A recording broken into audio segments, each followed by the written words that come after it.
America అధ్యక్షుడు Donald Trump సంచలన వ్యాఖ్యలు చేశారు.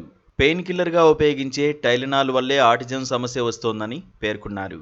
గర్భిణీలు ఎట్టి పరిస్థితుల్లోనూ ఈ మందును తీసుకోవద్దని సూచించారు. గర్భధారణ సమయంలో టైలెనాల్ తీసుకునే మహిళలు ఆటిజం స్పెక్ట్రమ్ డిజార్డర్ ఉన్న పిల్లలకి జన్మనిచ్చే ప్రమాదం ఉందని ట్రంప్ అన్నారు. దీంతో టైలెనాల్ తీసుకోవద్దని అమెరికా అధ్యక్షుడు హెచ్చరించారు.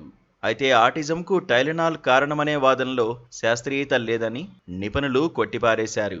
ఆటిజంకు జన్యుపరమైన కారణాలే కీలకమని వాదిస్తున్నారు. జన్యు ఉత్పరివర్తనాలతో పాటు కాలుష్య కారకాలు, మైక్రోప్లాస్టిక్స్, పర్యావరణ టాక్సిన్స్ వంటివి కూడా ఆటిజం ప్రమాదాన్ని పెంచుతాయని పరిశోధకులు చెబుతున్నారు. ఏదేమైనా ఇటీవలి కాలంలో అమెరికాలో ఆటిజం సమస్య విపరీతంగా పెరుగుతోంది. 2000లో ఆటిజం సమస్య ప్రతి 150 మంది పిల్లల్లో ఒకరిని మాత్రమే వేధించగా 2020 నాటికి ప్రతి 36 మందిలో ఒకరు ఆటిజంతో బాధపడుతున్నారని పలు నివేదికలు వెల్లడించాయి. దీంతో ఆటిజంపై అమెరికాలో విస్తృతమైన పరిశోధనలు సాగుతున్నాయి.